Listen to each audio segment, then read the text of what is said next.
আসসালামু আলাইকুম সবাই কেমন আছো বন্ধুরা? আশা করি সবাই ভালো আছো। আলহামদুলিল্লাহ আমিও ভালো আছি। হ্যালো গাইস, মাই টুবে কানাডার ইউটিউব চ্যানেল। আজকে শুরু থেকে বলি, আমি মাঝে মাঝে অনেক ভিডিওতে বলি যে সবাই আমার ভিডিও দেখে একটা লাইক দিও, কারণ ইউটিউবে কাজ করলে সবাই লাইক কমেন্ট করা লাগে। খালি ভিডিও দেখে বাইরে গেলে হইব না, যদি তোমার চ্যানেল থাকে। তো যাই হোক, আজকে বলবো যে আজকে একটা দেশি মুরগি পাক করি। কারণ বাড়ি আয়া আমি অন্তত দেশি মুরগি খাইছিলাম মনে হয় একদিন, না জানি 2 দিন এরকম হইব। আর এটা বড় একটা মুরগি, ভিতরে ডিম হয়েছে, কিন্তু ক্যামেরা এত ছোট দেওয়া যায়, কতগুলা গোস্ত হয়েছে মাসাল্লাহ। আর প্রচুর পরিমাণ তেল হয়েছে মুরগিটায়। কারণ মুরগিটা আজকে জবা দিছি, এটা আমাকে বাসার মুরগি, কিনে আনে না, কিন্তু অনেক বড়। তো মুরগিটা আমি পাক করবো মাটির চুলায়। দেখো, আমি কিন্তু অনেক তেল কম খাই, এই কারণে বেশি তেল দেই না। এটা আমি পাক করতেছি, আমার সবার পাক আমাদের ভাল লাগে না, এই কারণে মাটির চুলা পাক করি।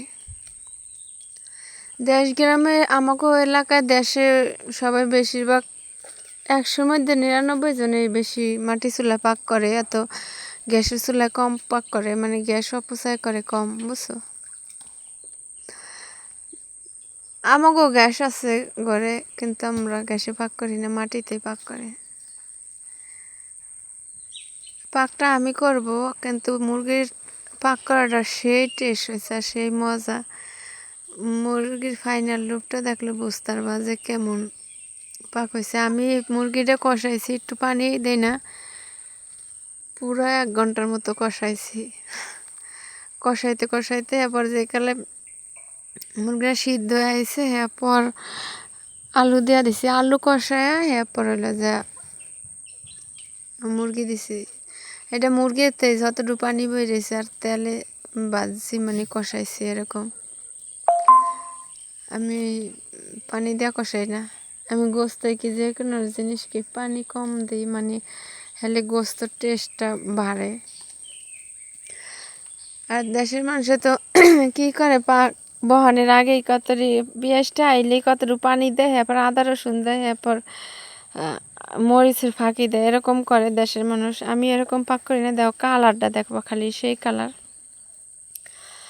আমি দেশি মুরগির গোশটা পাক করছি হলো ওই যে আগে পেঁয়াজ আইছে, পর হলুদ মরিচ কষাইছি, এরপর হালকা পানি দিয়ে এরপর আদা রসুন দিছি, কিন্তু সেই মজা হয়েছে গোশটা, বুঝছো? আর এটা হলো গরুর গোশ। আমি তো বললামই যে আমাকে বাড়ি মেহমান আইছে, এই কারণে মানে অনেক রান্না বাড়ার আয়োজন করছে। আমি মাঝে একটু ভিডিও শ্যুট নিছি।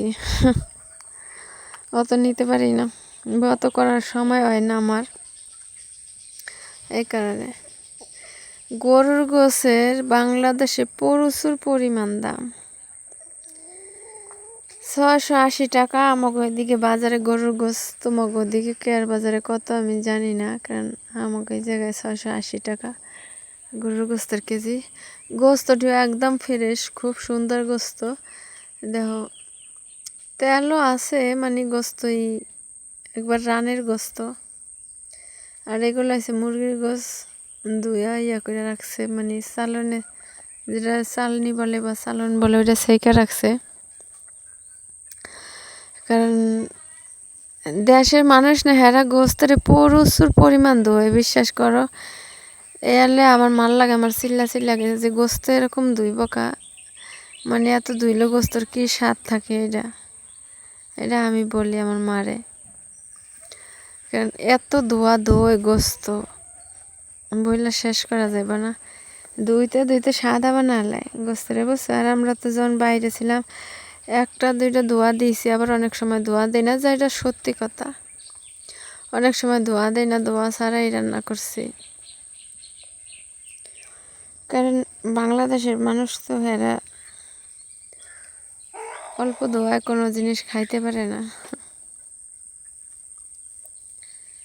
এগো অনেক ধোয়া পোছা করো। আমি আমার মারে প্রচুর পরিমাণ চিল্লাই যে গোস্ত এত দুই আর আনলে এটা স্বাদ থাকে কি আর কি হয় গোস্ত দুই আর আনলে।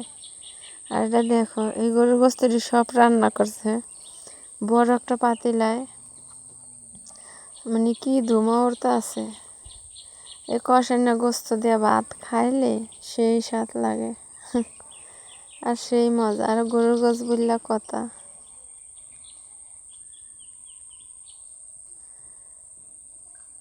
উনি বড় একটা পাতিলায় রান্না করতেছে, খালি ধোয়া উঠতেছে। আমি শব্দটা দিই না কারণ বাড়ি বড় মেহমান, এই কারণে আমি নিজে ভয়েসটা ইউজ করি বুঝছো। একজনে এক কথা কয় ক্যাস ক্যাস খ্যাস খ্যাস হয়, এই জন্য আমি আমার মনে হয় আমি ভয়েস ইউজ করলেই সবচেয়ে আমার ভিডিওটা ভালো লাগে আমার দ্বারে এরকম।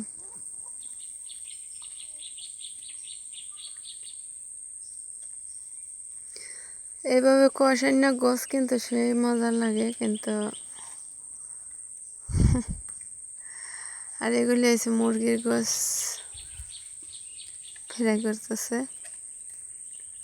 আর এগুলো মুরগির গোস হয়েছে ফ্রাই করে বুনা করবো, তো কষা কষা, মানে একদম ইয়া করবো না, কোনো আলু মালু কিছু দেয় না দেওয়া। এটা কিন্তু গ্রামের পাকঘর। আবার অনেকে বলবা, কারণ আমাকে বাড়িতে কি খালি রান্নাই লাগে, সকালে পাক করা লাগে, বিকালে রাত্রে 3 বেলাই পাক করা লাগে। এই কারণে মানে চুলা পাওয়ার অবস্থা কি দেহ, চুলা ঠান্ডা হইতে দেয় না, খালি পাক করাই লাগে একটু পর একটু বুঝছো। এই কারণে গ্রামে বর্ষাকালের চুলা না, কেউ কিছু মনে করবা না। আর দেশ গ্রামে এরমই রান্না করে। আর এগুলো হচ্ছে ডিম ডিম ফ্রাই করতেছে। আর এটা হলো গরুর গোস্তের ফাইনাল লুক। কেমন হয়েছে কালারটা বলো, সেই জোস কালার। গোশটা খাইতে কিন্তু খুব টেস্ট হয়েছে। আমার বড় ভাবি পাক করছে, আমার বড় ভাবি আর আমার আফু মিল্লা দুজনে মিল্লা পাক করছে। আর এটা হচ্ছে পোলাও,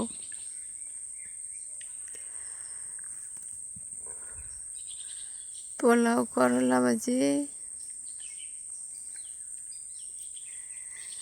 করলা ভাজিটা তো আমার অনেক পছন্দ, আমি অনেক ভিডিওতে বলছি যে আমার অনেক পছন্দ করলা ভাজি। পোলাও রাঁধছে অনেক বুঝছো, মানে 2 পাতিলা বড় বড় পোলাও। এই পোলাও 3 দিন পর্যন্ত ফ্রিজে থুয়া থুয়া খাওয়া লাগছে এত। মানে এই পোলাও চালটা আমার মা বলছিল কি মানে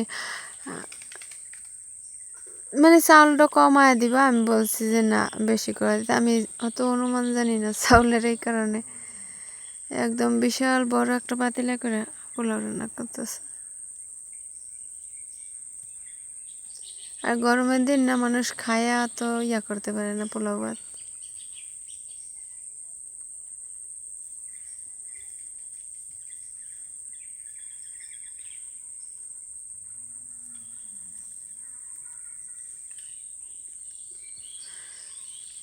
দুনিয়াতে বাঁচতে হলে সব কিছু শিখতে হয়।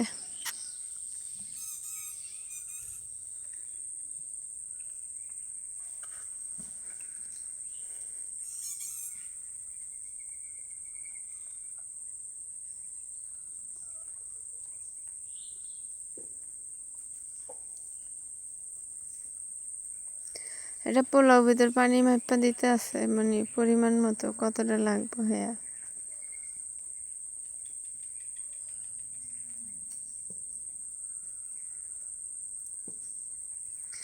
এই চুলাটা বলতে একদম মাটির চুলা। অনেকে আছে না ওই যে কি সিমেন্টের না জানি কিসের চুলা বেছে বাজারে, ওগুলো না, এটা একদম মাটি।